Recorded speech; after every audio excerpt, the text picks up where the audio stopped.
Brother మరి ఈ రోజు అంశంలో మనం వెళ్ళిపోదాం. మీకు వెంకట చాగంటి గారు తెలుసా బ్రదర్?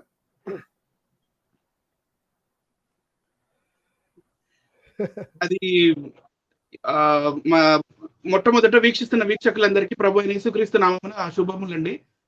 జాన్ కొయ్య సార్ గారు అడిగారు, మీకు వెంకట చాగంటి గారు తెలుసా అని. అది అమెరికా దేశంలో ఉంటూ అక్కడ యజ్ఞయాగాలు చేస్తూ అక్కడ తుఫాన్లు నేనే ఆపాను, టైఫూన్స్ నేనే ఆపాను, ప్రళయాలు నేనే ఆపాను అంటుంటారు. ఆయన గారే కదా? ఆయనండి. అంటే ఒక యజ్ఞాన్ని ఒక రెడీ చేసి ఆ యజ్ఞం ద్వారా నేను తుఫాన్లు ఆపడం అనేది జరుగుతుంది. అలాగే కరోనా కూడా ఆయన దయ వల్లే ఆగిందట, ఆ యజ్ఞాలు చేయడం వల్ల. పైగా పొల్యూషన్ ఉన్నప్పుడు ఆయా ఏరియాల్లో కానీ మనం నెయ్యితో కానీ మొత్తం నెయ్యి అంతా తీసుకొచ్చి అక్కడ అగ్నిలో ఆహుతిస్తే ఆ నెయ్యికి సంబంధించిన ఆ పొగ వస్తుంది కదండి, ఆ పొగ ద్వారా పొల్యూషన్ కూడా కంట్రోల్ చేయొచ్చు అనే మరి సైంటిస్టులకు కూడా అందని మహాజ్ఞాని ఎవరంటే మన వెంకట చాగంటి సార్ గారు. నాకు చాలా రోజుల నుంచి తెలుసు. ముందుగా ఆయనకి నేను వందనాలు తెలియజేస్తున్నాను. వెంకట చాగంటి గారు, మా ఇద్దరి తరపున మీకు వందనాలు తెలియజేస్తున్నామండి. మరి మాకు మీరు జవాబు ఇవ్వడం జరిగింది. అయితే మేము ప్రశ్న వేరుగా అడిగామండి, మరి మీరు వేరుగా జవాబు ఇచ్చారు. దానికి మీరు ఏమంటారు బ్రదర్? మనం ఒకటి ప్రశ్న వేస్తే ఆయన వేరే ప్రశ్న జవాబు ఇచ్చారు, ఏంటి ప్రణాళిక ఏంటంటారు? సార్, మనం మన ప్రోగ్రామ్ లో కనీసం ఒక 2 వారాల క్రితం మనం ఒక ప్రోగ్రామ్ చేయబడింది ఋగ్వేదంలో సృష్టికర్తలు అని చెప్పి, the cosmic science of Rigveda అని. సో అందులో కాస్మిక్ సైన్స్ ఎలా ఉన్నాయి అంటే, ఒక చెట్టుకి భూమి పుట్టడం, లేకపోతే ఒక బంగారు గుడ్డు పుట్టడం, లేకపోతే పాదధూళి నుంచి ఈ యూనివర్స్ రావడం, రకరకాల ప్లానెట్స్ కానీ, లేకపోతే సన్ మూన్ ఇవన్నీ రావడం, లేకపోతే దేవతలు నీళ్ల మీద డాన్స్ లేస్తా ఉంటే అందులోంచి దుమ్ములేసి ఈ ప్రపంచం అంతా ఎలా ఫామ్ అయింది, ఈ విశ్వం అంతా ఎలా ఫామ్ అయింది అని ఈ పాయింట్స్ అన్ని మనం ఋగ్వేదంలో ఉన్న 8 మంది సృష్టికర్తలు మనకు ఉన్నారు అన్నట్టుగా. యాక్చువల్ గా ఉంది 10 మంది అండి. సో ఆ 8 మందిని చూపిస్తూ మనం ఒక ప్రోగ్రామ్ చేయడం జరిగింది. అన్ని రెఫరెన్స్ దాన్ని సైడ్ ట్రాక్ చేయడానికి ఈ వెంకట చాగంటి అనే మన ఈ వ్యక్తి ఏం చేశారంటే, ఇక్కడ మనం 8 మంది సృష్టికర్తలు చూపించాము. దాన్ని నీరుగార్చే ప్రయత్నంలో మనం చూపించిన మనం మంత్రాలు చూపించలేదని, లేకపోతే ఆ మంత్రాల యొక్క అర్థాలు వేరని చెప్పి సంస్కృత మంత్రాలకి తెలుగు యొక్క ఛందస్సు, లేకపోతే తెలుగు గ్రామరు, తెలుగు విభక్తుల్ని జోడించి, తెలుగు సందుల్ని సమాసాలని పాటు సొంత భాష్యాలు చెప్పి దానికి మరి ఈ హిరణ్య గర్భ సూక్తం ఏదైతే ఉందో, ఈ హిరణ్య గర్భ సూక్తం ఋగ్వేదం 10వ మండలం 121వ సూక్తాన్నే హిరణ్య గర్భ సూక్తం అంటారు. దానికి బిగ్ బ్యాంగ్ థియరీని ఒకటి కనెక్ట్ చేసి చాలా ట్రిక్కీగా తను మాట్లాడారన్న సంగతి మనకి అర్థమవుతుంది. అక్కడ భూతస్య జాతః అంటే భూతాలు అంటే అన్ని భూతాల్ని ఆయన పట్టుకొని ఉన్నాడని, లేకపోతే అక్కడ చతుర్థి విభక్తి పెట్టచ్చు. అంటే విభక్తులు తెలుసు కదండి, డూము హూలు ప్రథమ విభక్తి, నిన్నున్లను కూర్చి గురించి ద్వితీయ విభక్తి, చేతన్ చేతోడంతో తృతీయ విభక్తి, కొరకున్కై చతుర్థి విభక్తి, వలనున్ కంటే పట్టి, అందున్నన్, ఓయి ఓరి ఓసి, ఇవన్నీ విభక్తులు అనమాట. ఇవన్నీ విభక్తులు తెలుగు విభక్తులు తీసుకొచ్చి సంస్కృత మంత్రాల్లో దూర్చి కలగాపులగం చేసి ఆయన ఒక పులిహోర చేసి లాస్ట్ కి ట్రాక్ ని, అంటే మనం అడిగిన క్వశ్చన్ కి ట్రాక్ ని తప్పించి అందరినీ కూడా, ప్రేక్షకులందరినీ కూడా తప్పుదోవ పట్టిస్తున్నాడేమో అని నాకు అనిపించిందండి. ఆయన మనం జనరల్ గా చెప్తాం చూడండి సార్, ఆక్ ఈజ్ ఆక్, పాక్ ఈజ్ పాక్ అని చెప్పి మళ్ళీ దాన్ని ఇట్ ఈస్ ఈక్వల్ టు ఆక్ పాక్ కరేపాక్ అని. సో ఆయన గారు ఆక్ పాక్ కరేపాక్ చేశారని నేను క్లియర్ గా చెప్పగలను. ఎందుకంటే I have the ability to analyse what actually he saying. And తను అక్కడ రాసున్నది ఏంటి, దాన్ని ఆయన గారు ఈ తెలుగు ఛందస్సుని, లేకపోతే తెలుగు గ్రామర్ ని తీసుకొచ్చి అక్కడ ప్రజల్ని ఎలా మోసం చేశారనేది నేను క్లియర్ గా చెప్పగలను. పైగా మనల్ని మూర్ఖులు అని కూడా అన్నారు ఆయన గారు ఆ వీడియోలో. పోలండి, ఆయన విజ్ఞతగా మనం వదిలేద్దాం. మనమైతే ఎటువంటి కామెంట్ చేయొద్దు. ఆయన మనల్ని మూర్ఖులు ఇద్దరు అని అన్నా సరే మనం పెద్ద పట్టించుకోమండి. ప్రేక్షకులే దానికి తీర్పిస్తారు. మనం సబ్జెక్ట్ చెప్దామండి. ఆయన చెప్పింది ఏంటి, ఎంతవరకు వాస్తవము, ఆయన చేస్తున్న పరిస్థితులు ఏంటి, ఆయన ఎంతవరకు కరెక్ట్ అనేది మనం ప్రజలకి సమాజానికి చూపిద్దాం, తప్పేం లేదు. ఆయన మూర్ఖుడు అని మాత్రాన మనం మూర్ఖులు అయిపోం. కనుక మన దేవుడు మనకు అలా నేర్పలేదు. కనుక మనం చక్కగానే ఆయనకి పెద్ద ఆయనకి మనం మంచిగానే మనం ఆన్సర్ చేద్దాం. అంటే మర్యాద పూర్వకంగానే ఆన్సర్ చేద్దాము. So okay. వారు సవర్ణులు, పెద్ద వర్ణానికి చెందినవారు. మనం సవర్ణులం కాదు. మనం పెద్ద వర్ణానికి చెందిన వారం కాదు. మనం కింద దిగువ వర్ణానికి చెందిన వారు. వాళ్ళు పాదాల నుంచి వచ్చే శూద్రులు అన్నమాట. పాదాల నుంచి వచ్చిన శూద్రులం కాబట్టి వాళ్ళకి ఒక పేటెంట్ రైట్స్ ఉంటాయి. మనల్ని మూర్ఖులు, నీచులు, లేకపోతే ఇంకా తక్కువ వాళ్ళు, అది శూద్రులు, ఇవన్నీ అనడం అవి మనం వేదాల నుంచి చదువుతూ వస్తూ మనుస్మృతిలో ఈ పుస్తకాల్లో అన్ని చూస్తూ వచ్చాం కాబట్టి ఆయన గారు అదే భాష యూజ్ చేశారు. ఆయన పుస్తకాల్లో ఏదైతే భాష నేర్చుకున్నారో అదే భాష యూజ్ చేశారని మనకు క్లియర్ గా అర్థమైపోతుంది. So let us not waste time, and moreover I'd like to say one thing that భాష్యాల్ని చేంజ్ చేసేసే అంత మంచి ఎబిలిటీ ఉంది ఈయన గారికి. అవునండి. ఎందుకు భాష ఆయన గారికి అక్కడ గుడ్డు కనపడలేదంట సార్. గుడ్డు లేదంటారు ఆయన. గుడ్డే లేదంటారా? చూపిద్దామండి. హిరణ్య గర్భ అంటే గోల్డెన్ ఎగ్ అని చెప్పాను నేను. ఓకే. గోల్డెన్ ఎగ్ అని. ఈ గోల్డెన్ ఎగ్ లో నుంచే సర్వ సృష్టి పుట్టినట్టుగా మనకి కనపడుతుంది ఇక్కడ అని చెప్పాను నేను. అక్కడ గుడ్డు లేదు అంటున్నారు ఆయన గారు. ఎందుకు ఆకుపాక్ కరివేపాకు ఇందాక అన్నారు కదా, ఏంటి దానికి అర్థం ఏంటండి ఆకుపాక్ కరివేపాకు అంటే? అంటే అంటే ఇప్పుడు ఏంటంటే అక్కడ ఇదేంటిది హిరణ్య గర్భ ఇంకా అని చెప్పేసి ఆ మంత్రం చదివేసి సమగ్రే, తర్వాత మళ్ళీ భూతస్య జాతః, ఇవన్నీ చెప్పి ఈ మధ్యలో అన్ని తెలుగు గ్రామర్ లో నుంచి తీసుకొచ్చి అక్కడ జోడించి ఇది ఇలా చదవాలి, ఇది అలా అక్కడ లేదు కదా అలా చదవాలని. సో ఇదేమంటే లిపి లేదు కనుక తెలుగు వాడుకోవాలంటారా? అంతే. అది కూడా ఒక పాయింట్ మళ్ళీ. కరేపాక్. ఆ అంటే ఏంటి? ఆ అంటే అమృతము, అంటే మృతము లేనిది. మృతము లేనిది అమృతము. ఆలో ఆ అమృతము. ఆ అంటే మృతము లేనిది అమృతము. క అంటే మంత్రంలో చెప్పారు కదా, కహ అనే దేవత కహ. ఆ కహ అంటే ఈ కహ అనే దేవత అమృతమైన దేవత, అంటే మృతము లేని దేవత. పాక్ అంటే పా అంటే పాపము, అంటే పాపములన్నీ తుడిచేసే కహ అంటే దేవత, మన పాపములన్నింటినీ తుడిచేసే దేవత. ఆ ప్లస్ పాక్ ఈజ్ ఈక్వల్ టు కరేపాక్. కరే అంటే ఏంటి? కా అంటే కాని చదవకూడదు, హ అని చదవాలి. హరే. హరే అంటే ఆయన ఒక నారాయణుడు, లేకపోతే సర్వం వ్యాప్తి చెందిన ఆయన. హరే అని చదవాలి. అక్కడ చదివి మళ్ళీ పాక్ అని పెట్టాలి. అంటే పాపములను హరించే కహ అనే దేవత. సో ఆక్ ఈజ్ ఆక్, పాక్ ఈజ్ పాక్. ఆక్ పాక్ కరే పాక్ అని ఆయన గారు ఆ రెండు మంత్రాలకి ఇలా చెప్పారండి. గట్టిగా అర్థం చేసుకోండి. ప్రతి వర్డ్ ఆయనకి ఇష్టం వచ్చినట్టుగా మలచుకొని అక్కడ ఉన్నదాన్ని తీసి పక్కన పడేసి తర్వాత నాసా వాళ్ళ వెబ్సైట్ లో నుంచి ఒక ఫోటోని తీసుకొచ్చి, ఇదిగోండి ఇది బిగ్ బ్యాంగ్, ఇదిగోండి ఇక్కడ బంగారు కలర్ వేశారు, గోల్డ్ కలర్ వేసారు, లక్కీగా గోల్డ్ కలర్.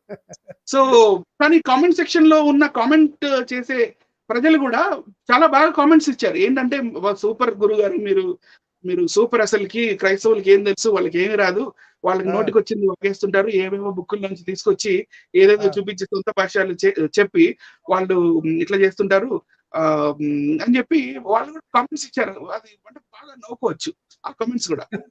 సో ఓకే, అసలు మనం చెప్పింది ఏంటి, మనం అసలు అడిగింది ఏంటి, ఆయన చెప్పుకొస్తుంది ఏంటి అసలు? అంటే ఎంత తెలుగుగా ఆయన మ్యానిపులేటింగ్ చేస్తున్నారు కనబడుతుందండి క్లియర్గా నాకైతే. అంటే మన క్లెయిమ్ ని సైడ్ ట్రాక్ చేయడమే సార్ ఇది. ఎస్. సరే, మనం పీడిఎఫ్ లోకి వెళ్ళిపోదాం. ప్రేక్షకులందరూ కూడా వెయిట్ చేస్తున్నారు మన టాపిక్ కోసం. ఆ ప్రేక్షకుల కోరిక మేరకు మనం చక్కగా ఆ పీడిఎఫ్ లోకి వెళ్ళిపోదాం. రైట్, ఈరోజు అంశం ఏంటంటే హిరణ్య గర్భం అంటే ఏమిటి, అక్కడ బంగారు గుడ్డు ఉందా లేదా అనే అంశాన్ని మనం ఈరోజు చూద్దాము. ప్రేక్షకులందరూ గమనించాలి. కౌంట్ టు వెంకట చాగంటి గారు. లాస్ట్ టైము బ్రదర్, ఇదిగో బ్రదర్ పెట్టాను మీకు. లాస్ట్ టైము మనం ఏం చెప్పామంటే వెంకట చాగంటి గారికి అడిగిన క్వశ్చన్ ఏంటంటే, ఋగ్వేదంలో సృష్టికర్తలు ఇక్కడ 8 మందిని తీసుకున్నాం మేము. ఇంకా ఎంతమంది ఉన్నారు బ్రదర్? ఇందులో 8 మందే ఉన్నారండి, టోటల్ 10 మంది. టోటల్ 10 మంది ఉన్నారు.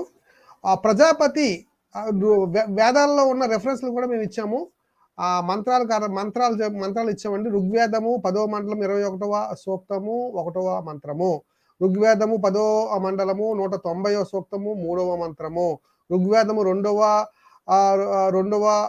మండలము, అలా మేము ఆ మండలాలన్నీ 2వ మండలం, 10వ మండలం, 10వ మండలం, 7వ మండలం, 1వ మండలం, ఇలా ఆయా సూక్తాలలో 8 మంది సృష్టికర్తలు ఉన్నారు. ఇక్కడ ట్విస్ట్ ఏంటంటే, ప్రజాపతి గోల్డెన్ ఎగ్ హిరణ్య గర్భం ద్వారా సృష్టిని చేశాడు. అలాగే ఇంకొక సృష్టికర్త, అంటే వీళ్ళందరూ సృష్టికర్తలు అన్నమాట. 8 మంది సృష్టికర్తలు మనం చూపించాము. ఒక్కొక్కరు ఒక్కొక్క విధముగా చేశారు. ఇందులో ఎవరు కరెక్ట్ గా చేశారు? ఎవరిది కరెక్ట్? ప్రజాపతి కరెక్టా? ఇంద్రుడి కరెక్టా? బ్రహ్మది కరెక్టా? విష్ణువుది కరెక్టా? వరుణుడు కరెక్ట్? ఇంద్ర అండ్ వరుణుడు కలిసి చేసింది కరెక్టా? పైగా ఒక్కొక్కరు ఒక్కొక్క రకంగా చేశారనమాట. బ్రహ్మ అయితే చెట్లో నుంచి తీసుకొచ్చాడు భూమిని, విశ్వకర్మ అయితే వాటర్ నీటిలో నుంచి తీసుకొచ్చాడు. ఇలా మన రకరకాలుగా వారు సృష్టికర్తలు ఉన్నారు. 8కి పైగా సృష్టికర్తలు ఉన్నారు. వారు సృష్టి అందరిది ఒకలాగా లేదు. ఒకలాగా లేకుండా వేరువేరుగా ఉంది అనేది మా ప్రశ్న అండి. యాక్చువల్లీ ఈ ప్రశ్నను డైవర్ట్ చేస్తూ వారు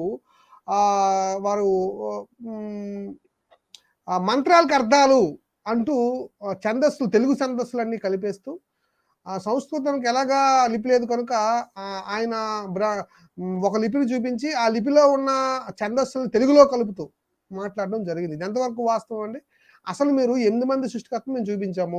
8 మంది సృష్టికర్తలు ఎందుకున్నారు? ఒక పాయింట్.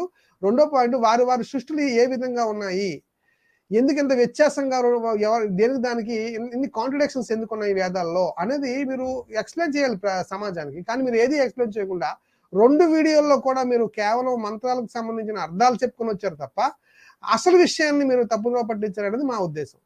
సరే, నెక్స్ట్ చూద్దామండి. గుడ్డు అనగానే ఇక్కడ ఒక ఫోటో ఉంది చూడండి. దీనికోసం చెప్తారండి అనిల్ గారు? సార్, ఇది తమిళనాడులో ఉన్న ఒక గుడి అండి. ఓకే. ఇది కూర్మ అవతారంలో ఉన్న శ్రీ మహావిష్ణువు విగ్రహం. ఓకే. ఈ కూర్మ అవతారంలో ఉన్న శ్రీ మహావిష్ణువు చేతిలో ఏదో కనపడుతుంది, కొంచెం జూమ్ చేసి చూపించండి సార్. తప్పకుండా జూమ్ చేద్దాం సార్.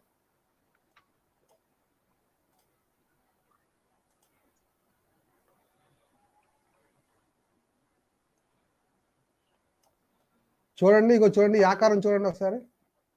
ఇది కూర్మ అవతారం సంబంధించిన, అంటే ఇది కొంచెం ఇరిగిపోయి ఉంటుంది కదా సార్ మూతి. అది కూర్మ అవతారం అంటే తాబేలు అవతారం సార్. తాబేలు అవతారమా? Okay, right. అది తాబేలు అవతారమే. అంటే ఇక్కడ ఏమైనా డ్యామేజ్ అయిందేమోనని అనుకుంటున్నాను. ఓకే, ఇదిగో చూడండి, కనపడుతుంది. చూడండి, రౌండ్ ఓల్ షేప్ లో కనపడుతుంది చూసారండి. ఇది గుడ్డు,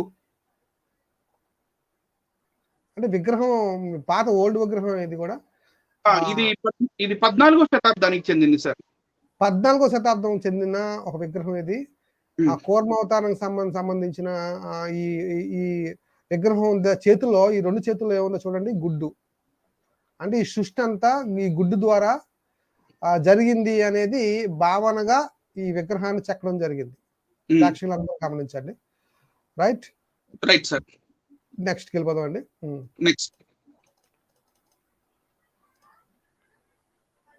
నెక్స్ట్ అండి, the laws of Manu. English లో అండి, ఇది ఇంగ్లీష్ మనుస్మృతి. ఇది ఇంగ్లీష్ మనుస్మృతి అండి. జాగ్రత్తగా మీరు గమనించండి. ఇక్కడ ఏముందో చూద్దామండి. చదువుతారా బ్రదర్? మీకు క్లోజ్ చేస్తాను, దగ్గర క్లోజ్ చేస్తాను చూడండి. ఇగో చాలా జూమ్ ఇన్ అయింది సార్. ఓకేనా? కొంచెం జూమ్ అవుట్ చేయండి. బాగా ఎక్కువ జూమ్ ఉంది. ఎక్కువ జూమ్ ఉందా? ఒక్క నిమిషం.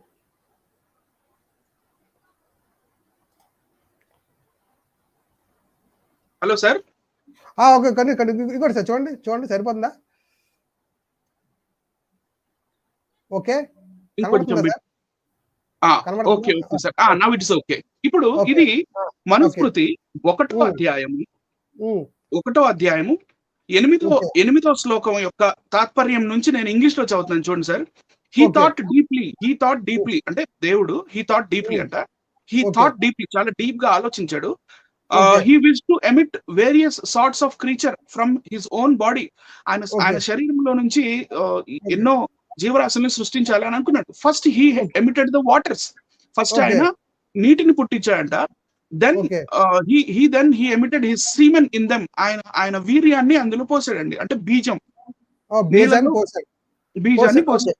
ఆ Okay. బీజం ఏమైందో చూడండి. That semen became golden egg. Golden egg clear గా ఎగ్ అని ఉందండి చూడండి ఇక్కడ. ఆయన గుడ్డే మనుస్మృతి 1వ అధ్యాయం 9వ శ్లోకం. Golden egg, golden egg as bright as sun with his 1,000 rays. Okay. Brahma himself, the grandfather of all people, was born in that egg. బ్రహ్మ ఆ గుడ్డులో నుంచి పుట్టాడు అని మనకి మనుస్మృతి 1వ అధ్యాయము 9వ శ్లోకం క్లియర్ గా చెప్తుంది మనకి. ఓకే. ఓకే. ఇది కొంచెం తెలుగు చూపిద్దాం సార్. తెలుగు చూపిద్దామా? అది మొత్తం చదివండి. మొత్తం అయిపోయిన తర్వాత అప్పుడు అక్కడికి వెళ్దాం. సరిపోతుంది కదా ఇది? Okay. The waters are born of man. Okay.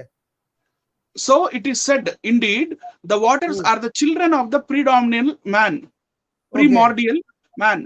And since they were his resting place in the ancient time, therefore he is traditionally known as Narayana. So ఈ నీళ్ళల్లో నుంచి నీళ్ళని నార్ అంటారండి. నీళ్ళని నార్ అంటారు. ఆ నీళ్ళల్లో నుంచి ఉద్భవించిన ఆ పురుషుణ్ణి నారాయణ అంటారంట. Resting on those Born of man అంటే నారాయణ అంటే ఏదైతే నీళ్ళని తను పుట్టించాడో ఆ నీళ్ళలో ఉండే ఆ మనిషి పురుషుడి పేరే Narayana. The one who is the first cause, unmanifested, eternal and essence of what is real and unreal, emitted the man who is known as the known in the world as Brahma. అంటే ఇక్కడ విష్ణు గురించి చెప్పట్లేదు కానీ ఈ బ్రహ్మ గురించే చెప్తూ ఉన్నాడు. The lord dwelt in that egg. Brahma ఆ గుడ్డులో ఉన్నాడంట. ద లార్డ్ అంటే 12 June. The lord dwelt in that egg for a whole year. ఒక సంవత్సరం ఆ గుడ్డులో వెళ్ళి కూర్చున్నట్టు మనుస్మృతి 1వ అధ్యాయం 12వ శ్లోకం యొక్క తాత్పర్యం. And then just by thinking he himself divided the egg into 2. ఆ గుడ్డు పగిలిందండి. గుడ్డు పగిలి 2 భాగాలుగా అయింది ఆయన బయటకు వచ్చే టైం అప్పుడు. ఓకే. ఓకే. ఓకే.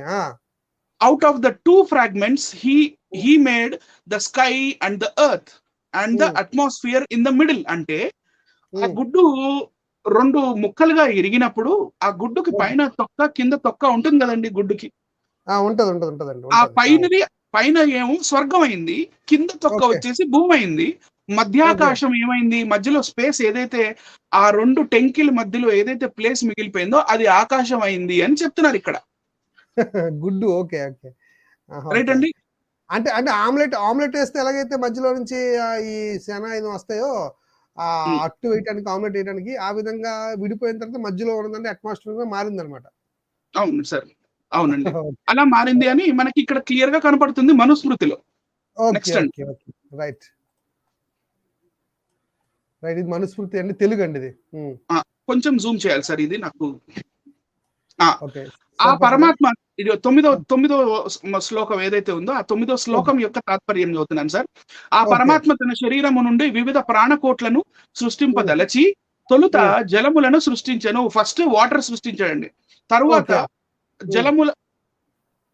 ఆ జలమున మహాదాది సృష్టికి కారణభూతమై తన బీజమును ఉంచెను. ఇందాక సీమెన్ అని చెప్పారు, నేను బీజం అని చెప్పాను కదా సార్. అదే ఆ బీజమే పరమాత్మ యొక్క ఇచ్ఛాశక్తిని అనుసరించి మిక్కిలి పరిశుద్ధమైన బ్రహ్మాండమాయను. అంటే బ్రహ్మ అండము. రైట్ అండి. బ్రహ్మాండమున సమస్త లోక సృష్టికి కారకుడైన బ్రహ్మదేవుడు ఉదయించెను. రైట్ అండి. నెక్స్ట్ కిందకి వెళ్దాం. నీటిని నారలని అంటారు. ఈ నీరు నరుడని ప్రసిద్ధిగాంచిన పరమాత్మచే సృష్టింపబడ్డాయి. అవి అతని యొక్క సంతానం వంటివి. అట్టి నారములు నీరు నిలయముగా గల పరమాత్ముని నారాయణుడి పిలుస్తారు. ఇక్కడ నారాయణుడు అంటే దాని డెఫినేషన్ కూడా ఇచ్చారండి. నెక్స్ట్ అండి. అట్టి పరమాత్మ సమస్త చరాచర సృష్టికి కారణభూతుడు, నిత్యుడు, సదసత్ స్వరూపుడు, అట్టి పరమాత్మ చే సృష్టింపబడ్డ పురుషుడినే బ్రహ్మదేవుడని పిలుస్తున్నాము. ఆ బ్రహ్మదేవుడు ఇంతకు ముందు చెప్పబడిన బ్రహ్మాండమున 1 సంవత్సరము తన ధ్యాన శక్తిచే ఆ అండమును 2 భాగములుగా చేసినాడు. ఇక్కడ కూడా గుడ్డు పగిలిందండి. తెలుగులో కూడా. ఆ హేమాండము యొక్క Hema means gold. Okay, right. Okay. Hema means gold. ఆ హేమాండము యొక్క 2 భాగములలో పై భాగము స్వర్గముగా, కింది భాగము భూమిగా చేసెను. అట్లే రెండుంటి యొక్క మధ్యనున్న భాగము ఆకాశము, అష్టదిక్కులు, అది అలా కంటిన్యూ అవుతా ఉంటుంది. ఓకే, ఇందాక నేను చెప్పిందే ఇక్కడ ఉంది క్లియర్ గా, అంతే కదా? గుడ్డు లేదంటారు ఏంటండి? క్లియర్ గా గుడ్డు ఉంది, మనుస్మృతి ప్రకారంగా గుడ్డు ఉంది. సరే, మనుస్మృతి మేము నమ్మము అంటారేమో సార్. ఓకే, నెక్స్ట్ ఆ ప్రాబ్లం కూడా ఉంది. మనుస్మృతిని మేము నమ్మము అనే ప్రాబ్లం కూడా ఉంది. So let us continue. ఇప్పుడు మనం శ్రీ మహాభాగవతం బమ్మెర పోతనామాత్యులు వారు 17వ శతాబ్దంలో ఏదైతే తెలుగులో తర్జుమా చేశారో పద్య భాగంలో తిరుపతి తిరుమల దేవస్థానం వారిది చూద్దామండి. ఇందులో ఏమంటుంది, ఇందులో ఈ బంగారం గుడ్డు అనేది ఉందా లేదా అనేది చూద్దాం సార్. ఇంకా కిందకి రండి సార్. ఆ పంచ అంటే ఇది 3వ స్కందం అండి. 3వ స్కందంలో గద్య భాగం 719 719వ గద్య భాగంలో ఏం రాసింది చూడండి. ఆ పంచభూతాలలో ఏ ఒక్కటికి ప్రత్యేకంగా లోకాన్ని సృష్టించడం చేత కాలేదు. పైన చెప్పిన అవన్నీ ఒక గుంపుగా కలిసి, అంటే పంచభూతాలు అనమాట. భూతస్య జాతః అని చెప్పి మనకి ఋగ్వేదం 10వ మండలం 121వ సూక్తంలో తను సార్ గారు కొంచెం వక్రీకరించి చెప్పారు కదా. అదే ఈ భూతస్య జాతః ఏం చేసినాయో చూడండి. ఆ పంచభూతములో ఏ ఒక్కదానికి ప్రత్యేకంగా లోకాన్ని సృష్టించడం చేత కాలేదు. పైన చెప్పిన అవన్నీ ఒక గుంపుగా కలిసి పంచభౌతికమైన ఒక బంగారు గుడ్డును సృష్టించాయి. ఆ గుడ్డు బంగారు గుడ్డుని సృష్టించాయి. ఆ గుడ్డు మహాజలాలలో తేలియాడుతూ ఉండి వృద్ధి పొందుతూ ఉంది. గుడ్డు ఉంది కదా సార్? ఉంది గుడ్డు, బంగారు గుడ్డు ఉంది, మామూలు గుడ్డు లేదు. కింద చూద్దాం సార్, కింద ఏం జరిగింది ఆ గుడ్డుకి చూద్దాం. నారాయణుడు అని పేరుతో పరబ్రహ్మం, అంటే బ్రహ్మనే పరబ్రహ్మం 1000 దివ్య సంవత్సరాలు ఆ హిరణ్మయమైన అంటే గోల్డ్ హిరణ్మయమైన అండాన్ని అధిష్ఠించి ఉన్నాడు.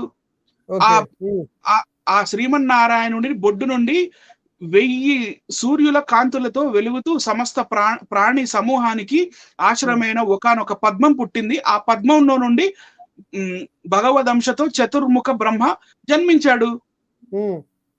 ఉంది కదా? ఓకే, లేదంటారు? నెక్స్ట్ ఇంకా ఇప్పటికి 2 గుడ్లు చూసాం సార్. 2 గుడ్లు చూసాం. ఇది 3వ గుడ్డు. ఇది విష్ణు పురాణం, శ్రీ విష్ణు మహాపురాణం, రైట్ అండి. విష్ణు మహాపురాణం 2వ అధ్యాయం సార్. ఇది ఈ 2వ అధ్యాయంలో మనకి ఒక్క నిమిషం కొంచెం శ్లోకం చూపించండి సార్, శ్లోకాలు చూపించండి.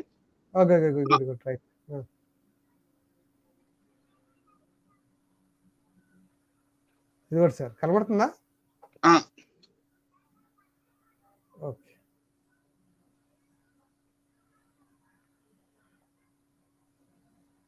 రైట్ అండి.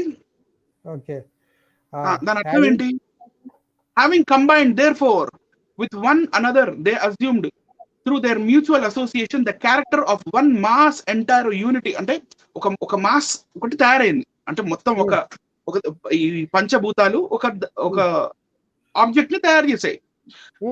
And from the direction of spirit of the obscurescence of the indiscrete principle inclusive formed an egg. అదంతా ఒక గుడ్డుగా ఫామ్ అయింది. Formed and egg 29. దాని ఫుట్ నోట్ కూడా ఇచ్చారు. నేను ఫుట్ నోట్ పెట్టలేదు అంటే అవసరం లేదు. 29 యొక్క దాని అర్థం ఏంటి, ఎగ్ యొక్క అర్థం ఏంటి, ఫుట్ నోట్ మనకి ఫుట్ నోట్ లో తెలిసిపోతుంది మొత్తం, రైట్ అండి. Which gradually expanded like a bubble of water. అంటే నీటి బుడగలు, జలము నీరు కలిస్తే ఏదైతే బుడగ వస్తుందో ఆ బుడగలాగా ఉందంట ఆ గుడ్డు sir. This was egg O sage compounded of the elements. ఈ పంచభూతాలతో ఏదైతే ఈ గుడ్డు చేయబడిందో అది నీళ్ల మీద తేలియాడుతుంది. And rested on the waters. was the excellent natural abode of Vishnu in the form of Brahma. And there Vishnu, the Lord of universe, whose essence is inscrutable, assumed a perceptible form, and even he himself abided in it in the character of Brahma. ఇప్పుడు ఇక్కడ ఏంటంటే గుడ్డులోకి వెళ్ళి కూర్చున్నది విష్ణు, ఇందాకేమో బ్రహ్మ అన్నారు కదా, మరి ఇక్కడ మారింది విష్ణు పురాణం కదా ఇది, అంటే విష్ణు పురాణం వచ్చినప్పుడు విష్ణు పురాణం కాబట్టి లోపలికి వెళ్ళి కూర్చున్నది విష్ణు. అదేనండి, విష్ణు ఏ పురాణం అయితే ఆయన హీరో అయిపోతాడు, విష్ణు హీరో అయిపోయాడు ఇక్కడ. రైట్ అండి. ఇది అగ్ని పురాణం. రైట్ అండి. అగ్ని పురాణంలోని 17వ అధ్యాయం, నేను మీకు విషయ సూచిక పెట్టాను కావాలని, అర్థం అవుతుంది ఎక్కడుందని. అగ్ని పురాణంలోని 17వ అధ్యాయం చూపించండి సార్. 17వ అధ్యాయంలో ఏముందో చూద్దాం. Okay right. అగ్ని పురాణం 15. ఇంకా కిందకి రండి సార్. కిందకి వస్తాను. Okay. The water, the taste principle came into being from this. The earth is known as smell principle. From the darkness, ego, the sense. Sorry, ఇవన్నీ వదిలేండి, ఇంకొంచెం పైకి వెళ్దాం సార్. పైకి కిందకా? అది బస్ 7th నుంచి చదువుతున్నాను చూడండి సార్. 7వ శ్లోకం, 17వ అధ్యాయం 7వ శ్లోక తాత్పర్యం నుంచి. He created waters then. అప్పుడు ఆ దేవుడు స్వయంభు అనే బ్రహ్మ ఏం చేశాడండి, ఫస్ట్ వాటర్ ని క్రియేట్ చేశాడు. The waters are referred to Nara, అంటే ఇందాక చెప్పాక నారాయణుడు, referred to as Nara because they are the creation of supreme spirit. Since this motion was first in them, he is known as Narayana. Right అండి. The egg lying in the water was golden in colour. ఇంకేం కావాలి sir? Egg ఉంది చూడండి ఇక్కడ, egg అని గుడ్డు. ఈ గుడ్డు బంగారు వర్ణములో ఉన్నది, లేకపోతే ఇది బంగారు గుడ్డు అని మనకి 8వ శ్లోక తాత్పర్యంలో క్లియర్ గా తెలిసిపోతుంది క్లియర్ గా. yes. అగ్ని పురాణంలో.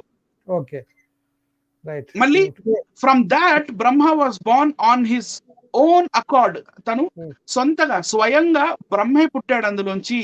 whom we know all as self born. స్వయంభూ అంటే సొంతగా, తను స్వయంగా పుట్టిన, అంటే ఎవరు పుట్టించలేదు అంటే స్వయంగా పుట్టినవాడని. Having lived for 1 full year. ఇక్కడ 1 సంవత్సరం ఉన్నారు ఆ గుడ్డు లోపల. అప్పుడు హిరణ్య గర్భ. రైట్ అండి. ఇప్పుడు హిరణ్య గర్భ అంటే గోల్డెన్ ఎగ్గేనా? Golden egg. హిరణ్య గర్భ మేడ్ దట్ ఎగ్ ఇంటూ 2. అప్పుడు ఇక్కడ కూడా 2 ముక్కలైంది. The heaven and earth.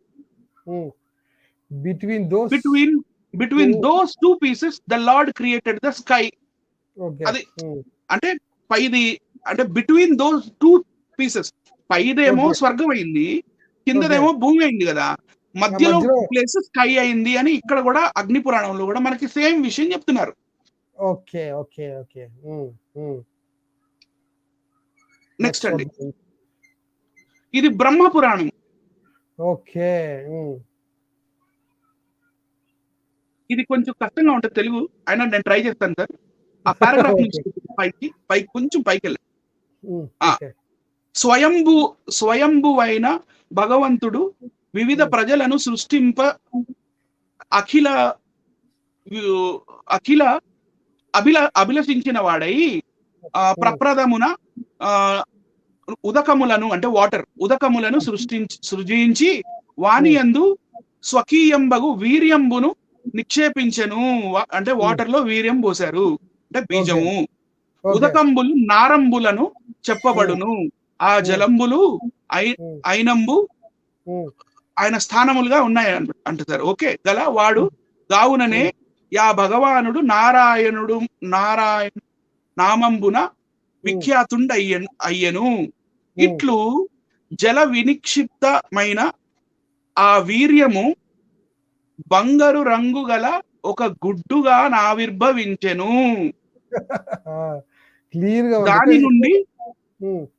దాని నుండి బ్రహ్మదేవుడు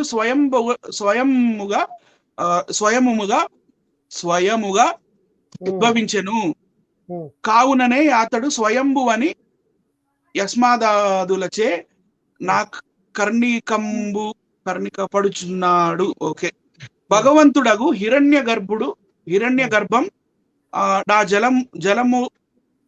జలంబు నంబడి ఉన్న యా అండంబున అంటే జలం ఆ హిరణ్య గర్భము ఆ జలముల్లో ఉన్న అండంబున ఒక సంవత్సరము నివసించి ఒక సంవత్సరం వసించి ఉండి పిమ్మట దానిని 2 భాగములుగా చీల్చుకుని వచ్చి ఒక భాగము స్వర్గలోకమును రెండవ భాగం భూలోకముగాను ఆ రెండిటి నడుమనున్న యంతరము ఆకాశముగా సృజించెను. సేమ్ స్టోరీ బ్రహ్మ పురాణంలో కూడా ఉంది. ఓకే, ఇది నెక్స్ట్ ఇది మత్స్య పురాణం అండి. హిందీ మత్స్య పురాణం 2వ అధ్యాయం సార్. ఇది హిందీ సాంస్క్రిట్. ఇక్కడ చూడండి, ఇక్కడ మనకి హిందీలో కనపడుతుంది. ఇక్కడ ఆపండి సార్. बीज का निक्षेप किया, वही बीज 1000 वर्ष व्यतीत होने पर सुवर्ण एवं रजतमय अंडे के रूप में परिणत हो गया. రజతం అంటే ఏంటి, సోనా అంటే ఏంటి, రెండు ఒకటే కదా. ఓకే, ఇక అండే కే రూప్ మే పరిణతి చెందిందంట, అంటే ట్రాన్స్ఫార్మ్ అయ్యింది. अंडे के रूप में परिणत हो गया. उसकी कांति 10 सहस्र అంటే 1000 అంటే 1000 10 सहस्र सूर्य के सादृश थी. సేమ్ ఇంకా అంతా సేమ్ అదే కంటిన్యూ అవుతుందండి. ఓకే, తెలుగులో కూడా సో ఈజీగా అర్థం అవడానికి అంటే శ్లోకాలు చూపిలేదంటారని శ్లోకాలు చూపించడానికి కోసం ఇలా మనం చూపించడం జరిగింది. ఇది మత్స్య మహాపురాణం, ఇదే సేమ్ మళ్ళీ తెలుగులో మత్స్య మహాపురాణం.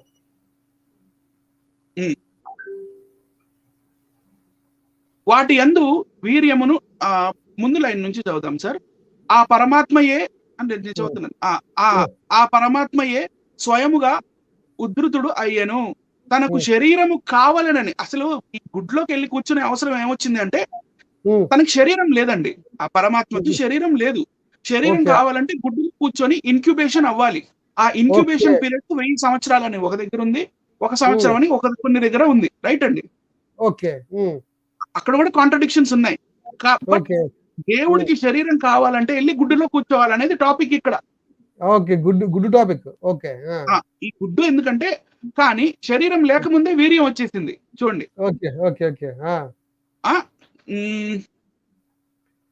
నారాయణుడు అతని ప్రసిద్ధి పొందినవాడు అగు ఆ పరమాత్మయే స్వయముగా ఉద్భుతుడు అయ్యను.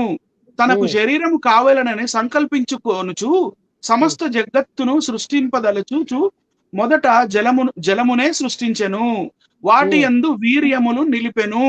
ఆ వీర్యమే గొప్పదియు పెద్ద పరిమాణము కలదియు అగు బంగారు గుడ్డుగా అయ్యను. అది 10,000 సంవత్సరముల కాలము పాటు సూర్యుడే లేనిదై చీకటితో ఆవరింపబడినదై ఉండెను. మహా తేజస్సు స్వరూపుడగు పరమాత్మ తన నుండి పుట్టిన గుడ్డు లోపల ప్రవేశించి అవ్యక్తమగు మత్స్య రూపము వదిలి మరల విష్ణుత్వము పొందెను. అంటే ఇక్కడ మత్స్యం చెప్తుంది అనమాట. ఎవరు చెప్తున్నారు? చేప చెప్తుంది. చేప. ఓకే, పైన ఉందా మత్స్యము పలికెను అని ఉంటుంది. అవునండి, ఉంది. ముందు పేజీలో ఉంటది. ఓకే, హిందీలో ఉంటది. Okay okay. మత్స్య భగవాన్ నే కహా అని అలా ఉంటుంది అనమాట. Okay okay okay, right right. మత్స్యము కేవల సచ్చిత్ ఆనంద రూప విష్ణువు ప్రవేశించి యుండువాడు. దాని లోపల ఆ భగవానుడు మరలా సూర్యుడు అయ్యను. ఆదిభూతుడు కావున ఆదిత్యుడు. వేద అంటే ఇక్కడ గుడ్డులో నుంచి ఫస్ట్ సూర్యుడు పుట్టిందని ఉంది సార్. ఇక్కడ గుడ్లో సూర్యుడు పుట్టాడు ముందు. Okay okay. వీక్షకులందరి పాయింట్స్ బాగా నోట్ చేసుకోవాలి. పైదేమో స్వర్గం అయింది, కిందేమో భూమి అయింది, మధ్యాకాశం అయింది. కానీ కొన్ని చోట్ల ఫస్ట్ మనకి ఈ గుడ్డులో నుంచి సూర్యుడు పుట్టినట్టుగా కనపడుతుంది. రైట్ అండి. అంతటా దివ్యమగు ఆ అండము 2 ముక్కలాయను. అతడు అన్ని దిక్కులను శాశ్వతమగు అండము నడుమ ఆకాశమును నిర్మించను. దాని మావిని ఆశ్రయించి లోపలి వైపున పర్వతములు, ఇక ఇవన్నీ చాలా ఎలా ఉంటాయండి సార్, పర్వతాలు, నదులు, సముద్రాలు, ఇక అవి అన్ని ఎట్లా పుట్టినాయి, ఈ మృత సముద్రం ఎట్లా వచ్చింది, అది నెయ్యి, అవి ఇవన్నీ ఉంటాయి ఇందులో. ఇప్పుడు మన టాపిక్ కాదు కాబట్టి లెట్ us జస్ట్ ముందుకు వెళ్ళిపోదాం. ఇది ఇంకొక వర్జన్ మత్స్య పురాణంలోనే, ఇది ఆర్ష భారతి ట్రస్ట్ వాళ్ళు ఉంటారు కదా, ఆ వర్జన్ అండి అది. ఇది ఇక్కడ చూడండి, అందు బీజమును సృష్టించెను, అది సువర్ణ రజతమైన అండమయ్యెను, అది 10,000 సూర్యుల ప్రభ కలిగి ఉండెను, అది పుట్టుకకు 1000 సంవత్సరములు పుట్టెను, మహా తేజస్వియగు ఆ స్వయంభువు. నెక్స్ట్ కింద స్వయంభువు విచిత్ర మహిమ గలవాడు కావున తాను సృష్టించిన దాని యందు దానే ప్రవేశించెను, అట్లు సర్వవ్యాపి అగుటచే అతనికి విష్ణువు అను నామము సార్థకమయ్యెను. అంటే he is both Vishnu and Brahma are one అని చెప్తున్నారు ఇక్కడ. ఇద్దరు ఒకటే. ఒకళ్ళే అని చెప్తున్నారండి. నెక్స్ట్ అండి ఇంకొక, ఇప్పటికి 6 డజన్ అయినాయా? అయ్యాయండి. ఇది కూర్మ మహాపురాణం. ఇది అనువాదం చేసిన వాళ్ళు కేవి సుందరాచార్యుల వారు. ఈ బుక్ ప్రచురణ చేసింది తిరుమల తిరుపతి దేవస్థానం వారండి. మా సొంత ఏమి కాదు, క్రైస్తవులు ముద్రించి ఏదో చూపిస్తున్నారు అని అనడానికి. ఎందుకంటే కామెంట్స్ చేయడం ఏముందండి, ఊరికి అనేస్తే ఏమన్నా అలా పడి ఉంటది అని చెప్పి క్రైస్తవులు PDF చూపిస్తారు, ఏందో సొంతగా క్రియేట్ చేసి అని మాట్లాడుతుంటారు. మాకేం పట్టింది సార్, మాకెందుకు అబద్ధాలు చెప్పే అవసరం లేదండి, ఉన్నాయి చూపిస్తున్నాము, నమ్మితే నమ్మండి. డైరెక్ట్ గా పుస్తకాలే, ఇంకేం అవసరం లేదు మాకు. మనమే సొంతగా ఏం చెప్పలేదు, ఉన్నదేగా చదివింది ఇప్పుడు దాకా సార్. అవును. ఇగో 2019 లో ప్రింట్ అయింది ప్రచురణ. జస్ట్ 2 years అయింది ఇది. తిరుమల తిరుపతి దేవస్థానం, రైట్. ఇప్పుడు కూడా చూడండి.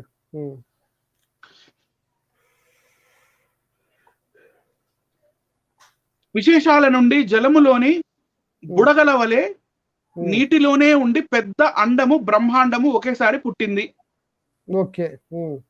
ఉందా అక్కడ సార్? ఉంది, క్లియర్ గా ఉంది. బ్రహ్మాండం పుట్టిందని ఉంది క్లియర్ గా. బృహద అండంలో, ఆ బృహద అండం, బృహద మీన్స్ ఇక్కడ కూడా గోల్డే. గోల్డ్. ఆ బృహద అండంలో సృష్టి స్వరూపమైన కార్యకరణ సిద్ధి పరమమేష్టికి ఏర్పడినది.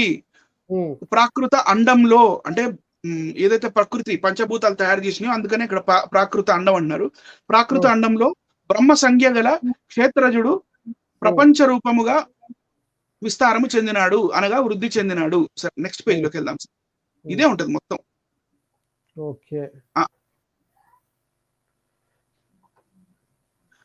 బ్రహ్మాండానికి వెలుపల తనకంటే 10 రెట్లుగా అధికంగా జలం ఆవరించి ఉంటుంది. జలం బయటకు 10 రెట్లు తేజస్సు ఆవరించింది. తేజస్సు బయట 10 వాయువు ఆవరించింది. ఈ విధంగా వాయువు ఆకాశంతో ఆవృతమైంది. ఆకాశం భూతాది అహంకారంతో ఆవరింపనైనది. సో ఇదంతా ఎక్స్ప్లెనేషన్. ఇందాక మనం మత్స్య పురాణంలో కూడా చెప్పాను నేను, ఇవంతా ఎక్స్ప్లెనేషన్స్ అవసరం లేదని. ఇది ఇంపార్టెంట్ అండి. ఇక్కడ 47th శ్లోకం యొక్క తాత్పర్యం, ఓ బ్రాహ్మణులారా. సార్ బ్రాహ్మణులకు చెప్తున్నాడు ఇది. ఓ బ్రాహ్మణులారా. మనకు కాదు సార్, మనకు కాదు, బ్రాహ్మణులు కానీ వెంకట జగన్ గారికి ఇది. ఏం చెప్తున్నారు సార్?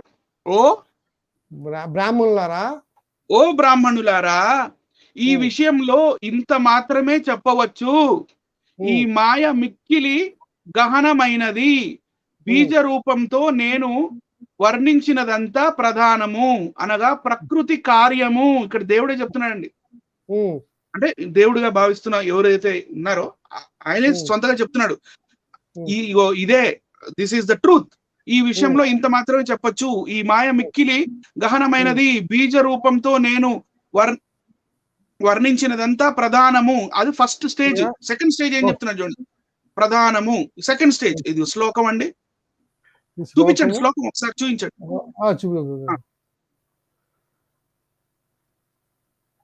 ఇక్కడ లాస్ట్ లైన్ చదువుతున్నా. హిరణ్య గర్భో భగవాన్ బ్రహ్మ వై కనకాండజహ. కనక అండజహ. కనకమైన, కనకం అంటే గోల్డ్, అండ అంటే గుడ్డు, జహ అంటే పుట్టటం అన్నమాట. కనకాండజహ బంగారు గుడ్డు నుంచి పుట్టినవాడు హిరణ్య గర్భుడు. చూడండి సార్ నెక్స్ట్ కింద కూర్మ మహాపురాణం పూర్వార్థం, దాని ఇక్కడ 44 పేజ్ లో దీని అర్థం ఉంది. ఈ మాయ మరేదో కాదు, ప్రజాపతి పరమమూర్తియే. ఇది వేదాల అభిమతం. వేదాల్లో ఏదైతే రాసి ఉందో, ఋగ్వేదం 10వ మండలం 121వ సూక్తం 1-2 మంత్రాల ఒక అర్థం ఏదైతే ఉందో, ఈ మాయ మరేదో కాదు, ప్రజాపతి పరామూర్తియే. ఇది వేదాల అభిమతం. ఋగ్వేదం 10వ మండలం. వేదాల నుంచి తీసుకున్నది, వేదాల నుంచి మేము తీసుకున్నాం అనే కాన్సెప్ట్ అన్నమాట ఇది. యాక్చువల్లీ వేదాల్లో ఉన్నదానికి అర్థం ఇదని చెప్తున్నారు. ఓకే, వెంకట చాగంటి గారు చెప్పిన ఆత్పాక్ కరేపాక్ స్టోరీ కాదు. ఓకే, రైట్ అండి. ఇది వేదాల అభిమతం. 7 లోకాలతో కూడిన ఈ బ్రహ్మాండం అంతా పరమేష్టి రెండవ శరీరం. హిరణ్య గర్భుడైన భగవంతుడు, హిరణ్య గర్భుడనే బ్రహ్మ బంగారపు అండం నుంచి జన్మించాడు. From the golden egg. మనల్ని చూపించండి సార్.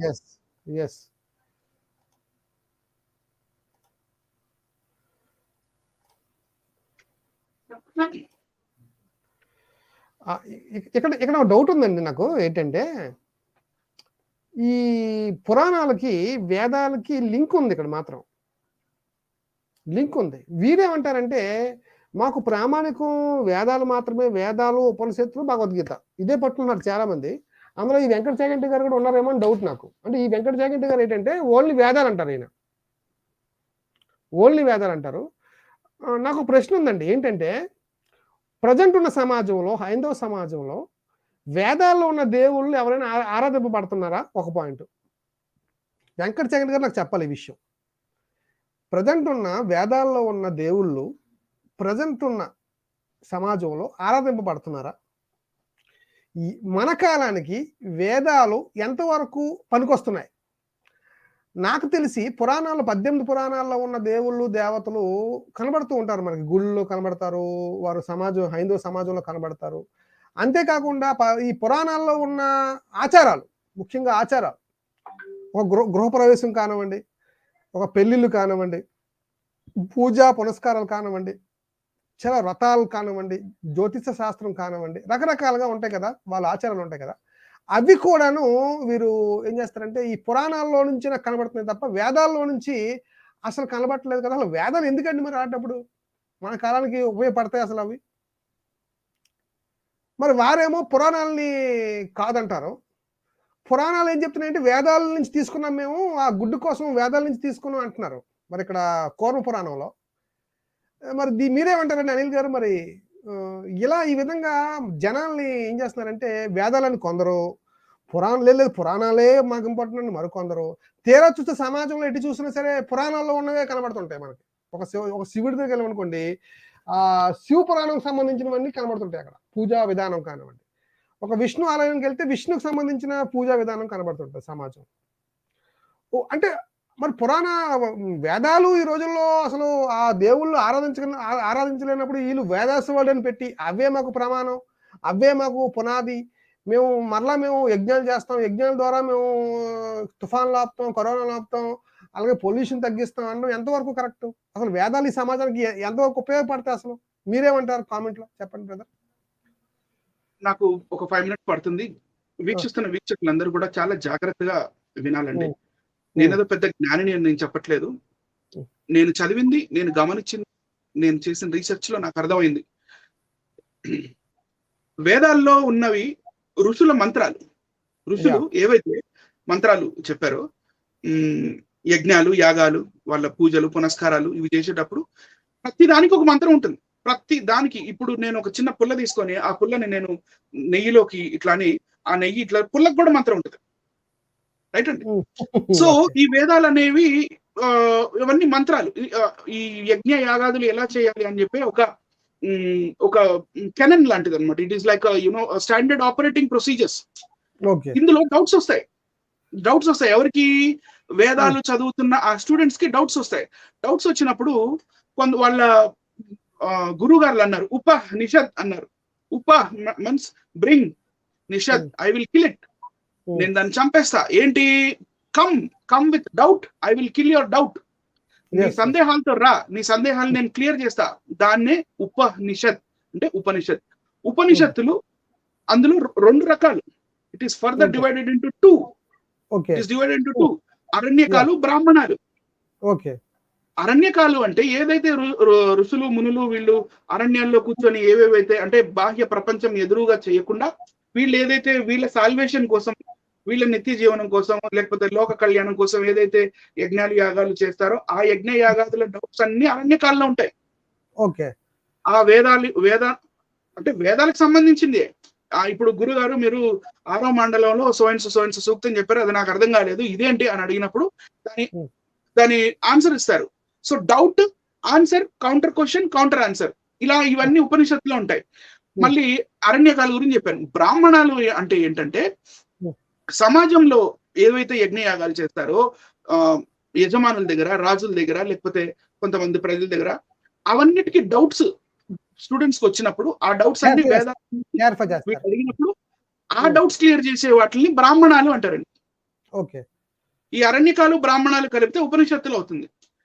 అంటే ఈ వేదాల యొక్క సమ్మరీ, వేదాల యొక్క కామెంటరీ, దీన్ని మనం ఉపనిషత్తులుగా మనం అనుకోవచ్చు. సో ఈ ఉపనిషత్తులు ఏవైతే ఉన్నాయో వాటి summary is Bhagavad Gita. Okay. Okay. So they are Vedas, Upanishad and Bhagavad Gita, they are closely related. ఇవన్నీ క్లోజ్లీ రిలేటెడ్. మీరు కామెంటరీస్ చదివితే భగవద్గీతకి ఈ ఉపనిషత్తులో ఇక్కడ దీని మీనింగ్ ఉంటుంది, ఈ ఉపనిషత్తులో ఇక్కడ మీనింగ్ ఉంటుంది అని మనకు ఉంటుంది. ఈ పురాణాలు అనేది ప్రజలకి ఈ పురాణాలు అంటే ఏంటంటే ఈ వేదాల్లో ఏదైతే పడ్డాయో వాటిల్ని ప్రజలకి అర్థమయ్యేటట్టుగా, ఈజీగా అర్థమయ్యేటట్టుగా ఒక కథా రూపంలో చెప్పారు. ఓకే. పాయింట్ అదే. హిరణ్య గర్భ అన్నారు. వేదంలో మనకు అక్కడ ఎక్స్ప్లెనేషన్ ఉండదు. ఎక్స్ప్లెనేషన్ ఎక్కడ దొరుకుతుంది? పురాణాల్లో ఉంటుంది. Okay. Okay. So these are all interrelated. కానీ మళ్ళీ ఇప్పుడు ఒక జీవన విధానం కావాలన్నా, ఒక జీవన విధానం కావాలంటే దేవుడు ఎవరు, పండగలు, పబ్బాలు, వ్రతాలు, లేకపోతే ఈ జాతరలు, అవి ఇవి, లేక వాట్ ఎవర్, ఇవన్నీ మనకి పురాణాల్లోనే దొరుకుతాయి, వేదాల్లో దొరకవు. అంటే పురాణాలు సృష్టింపబడ్డాయి అనమాట. అంటే వేదాలని కాపాడుకోవడానికి పురాణాలు సృష్టింపబడ్డాయి అంటారా మీరు? That may be anything. Kani, when it comes to debate, when it comes to questioning, when it comes to the academic studies and logical questioning, వీళ్ళు ఏమంటారంటే మేము వేదాలు మాత్రమే మేము తీసుకుంటాము, మేము పురాణాల జోలికి రావంటారు. ఎందుకు? కానీ జీవన విధానం అంతా పురాణాల్లో రాసున్నదే కదా ఫాలో అవుతున్నారు. జీవన విధానం అంతా కూడా ప్రజెంట్ అంతా సమాజంలో హైందూ సమాజం అంతా చూస్తుంది ఏంటంటే చేస్తుంది అంతా పురాణంలోనే. విషయం ఏంటంటే పురాణాలు ఏముందో వాళ్ళకి తెలీదు, కానీ పురాణం ఉన్నవి చేయిస్తున్నారు అంతే, చెప్పకుండా చేయిస్తున్నారు. ఇప్పుడు లైక్ లక్ష్మీ సహస్రనామం, లలిత సహస్రనామం, విష్ణు సహస్రనామం, ఇలాంటివన్నీ కూడా పురాణాల్లో దొరుకుతున్నాయి మనకి. ఓకే. మరి శ్రీ వెంకటేశ్వర స్వామి గారి గురించి తెలుసుకోవాలంటే స్కాంద పురాణంలో మనకి వెంకటాచల మహత్యం అని ఉంటుంది. సో ఇవన్నీ everything is return in Puranas. కానీ when it comes to exchanging the thoughts, వాళ్ళు రారు. వాళ్ళు ఏమంటారండి, మా వేదం మాత్రం అంటారు. నో, అలా కాదండి. ఇప్పుడు అందుకనే వాంగ్మయము ఇప్పుడు వాంగ్మయం అంటే పారిపోతున్నారు. అందుకే వాంగ్మయం ఎప్పుడైతే ఆ పదం వాడామో దాన్ని ఎస్కేపింగ్ అనమాట. ఇప్పుడు సమాజంలో జరుగుతుంది పురాణాలు యాక్చువల్లీ.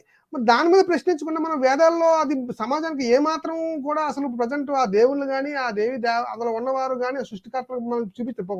ఒక 8 మంది సృష్టికర్తలు చూపించారు, వాళ్ళు ఎవ్వరూ ఇప్పుడు కనబట్టలేదు. మరి అదెందుకు మీరు క్వశ్చనింగ్ కి ఆన్సర్కి అది పెట్టుకొని మరి ఈ పురాణాల సంగతి వద్దంటారేంటి? కనెక్షన్ ఉన్నా సరే. Let us leave this to them. Okay. Maybe వాళ్ళకి కొంచెం ప్రాబ్లమాటిక్ గా ఉంటే ఇంకా మనం ఏం చేయలేం. మనం ఏం ఇప్పుడు గుర్రాన్ని మనం నీళ్లు తాగించలేం కదా సార్. ఓకే. ఓకే. ఓకే. అంటే మొత్తానికి గుడ్డు లేదనడం అంటే వేదాల్లో గుడ్డు లేదు. అంటే పురాణంలో ఉంది కదా! మరి పురాణాలు ఏం చెప్తున్నాయి? వేదాల్లోంచి తీసుకున్నామని చెప్తున్నాయి. హ్మ్. ఈ పాయింట్‌లేం చెప్పకుండా మంత్రాలకు అర్థాలు, ఛందస్సు అది ఇది అంటే ఈసారి సంస్కృతం మీకు రాదు. అసలు సంస్కృతం లిపే లేదని మేమంటుంటే, ఇక మరి సంస్కృతం మీకు రాదు అని చెప్పి, దాని మీద నెపం పెట్టి, అసలు విషయాన్ని ట్రాక్ తప్పిస్తున్నారనిపిస్తుంది నాకైతే. గమనించాలి. మనం అడిగిన ప్రశ్నలు చెప్పకుండా. ఇప్పుడు ఓకే. మనం ఋగ్వేదం 10వ మండలం 121వ సూక్తంలోని 1, 2 మంత్రాల యొక్క తాత్పర్యం ఇంగ్లీష్‌లో చదివి, ఇక్కడ హ్మ్. హిరణ్యగర్భ అంటే గోల్డెన్ ఎగ్ అని నేను చెప్పాను. అంటే ఓకే. ఏమి రిసర్చ్ చేయకుండానే నేను గోల్డెన్ ఎగ్ అని చెప్పేస్తానా? చేయాలి చేసే కదా చెప్తాం. ఇప్పుడు నాకు భయం ఉంటది కదా సార్. నాకు భయం ఆ! ఉంటదా? అరే రేపటి రోజున క్రిటిసిజం వస్తుంది. ప్రజలు ఓకే. చూస్తున్నారు. వాళ్ళు హ్మ్. గూడా రిసర్చ్ చేస్తారు. నేను తప్పు హ్మ్. చెప్తే వాళ్ళు నన్ను క్షమించరు. ప్రజలకి ఎప్పుడు హ్మ్. అబద్ధం చెప్పకూడదు అని. So, yes. మన యెస్. రీసెర్చ్ అనేది మనం ఒకటి చేసుకొనే ఒక విషయాన్ని మనం క్లెయిమ్ చేస్తామే గానీ, నోటికొచ్చింది ఎందుకు మాట్లాడతాం? అంతే. అంతే. అంతే. మన నోటికొచ్చి ఎప్పుడు మాట్లాడమండి అసలు. క్రైస్తవుడు ఎప్పుడు అలా చేయడు. ఉన్నది ఉన్నట్టుగా సబ్జెక్ట్ పరంగా పుస్తకాలు చూపించి చెప్తాం. మళ్ళీ ఆ అక్షరానికి ఇదేంటి, ఛందస్సు ఏంటి అది కాదు. పాయింట్‌కి రండి. పాయింట్‌కొచ్చి విషయం తేల్చండి సమాజం ముందు. పబ్లిక్ చూస్తున్నారు. సమాజం చూస్తున్నారు. వాళ్ళకి నిజాలు చెప్పండి. అసలు ఇప్పుడు ప్రెజెంట్ ఉన్న దేవుళ్ళు పురాణాల దేవుళ్ళా? వేదాల దేవుళ్ళా? ముందు అది చెప్పండి. క్లియర్ చేయండి నా డౌట్‌ని. నా డౌట్ ఏంటంటే అంటే ఇప్పుడు ఇంకా అంటే ప్రెజెంట్ అంటే ఇంకా క్లియర్‌గా అడగడం అంటే ఏంటంటే హ్మ్. వేదాల్లో దేవుడు అంటే హ్మ్. ఇంద్రుడు, హ్మ్. సూర్యుడు, హ్మ్. వాయువు, హ్మ్. హ్మ్, అగ్ని, హ్మ్. వరుణుడు, హ్మ్. బ్రాహ్మణస్పతి, హిరణ్యగర్భుడు, అజుడు, విశ్వకర్మ, త్వష్ట ఇట్లాంటి హ్మ్. వీళ్ళందరూ సృష్టికర్తలే. ఓకే. దాతర్ అని ఇంకొక ఆయన ఉంటాడు. వీళ్ళందరూ. ఓకే. సో, వాళ్ళందరికీ ఇప్పుడు గుళ్ళు లేవు గదా! గుళ్ళు లేవు మరి. అది ఎందుకు లేవు అసలు?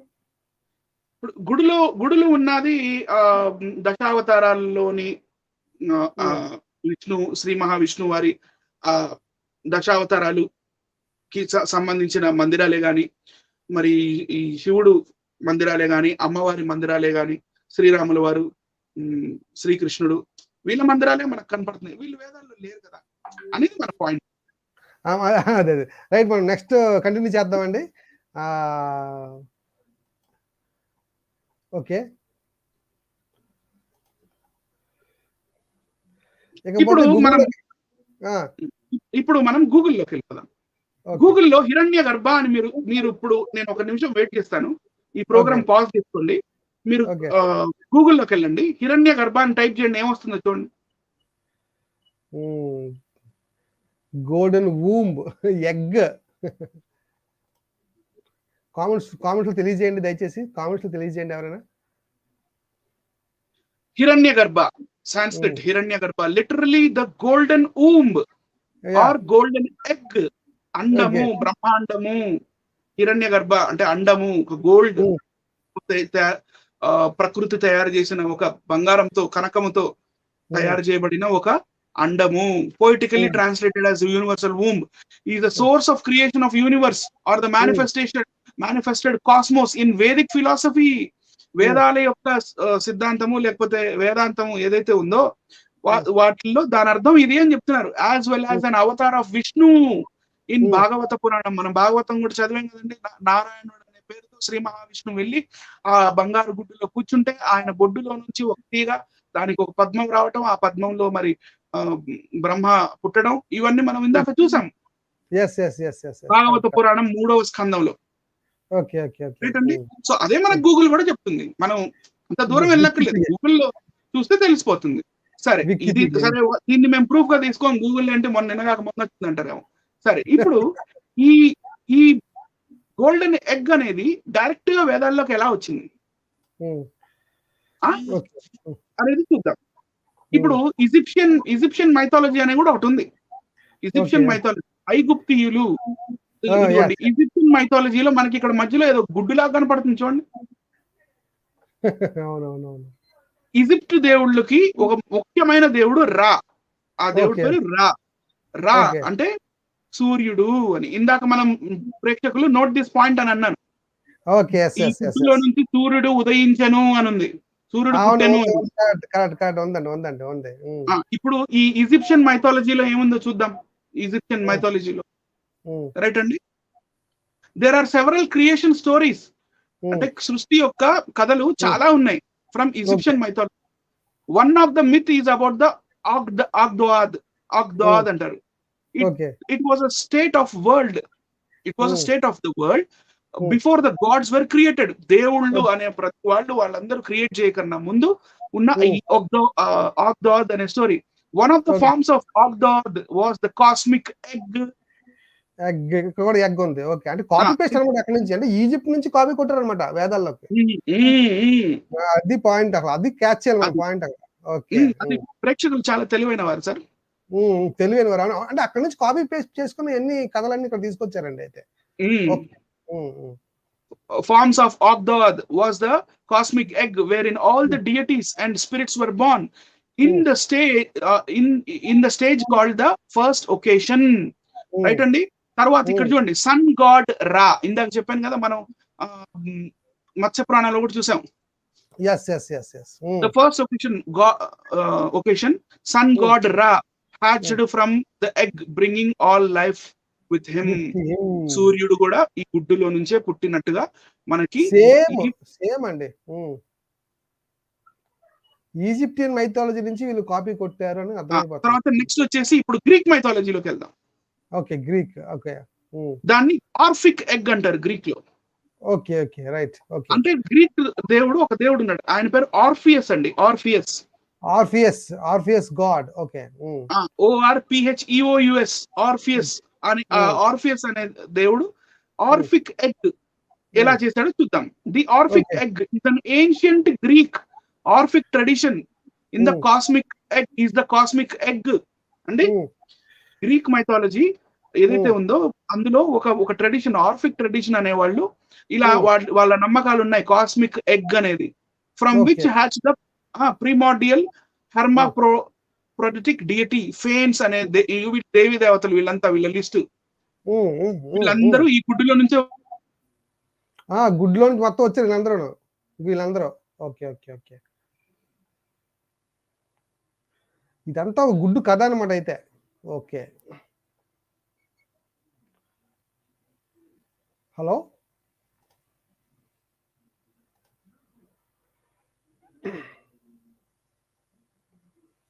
Hello.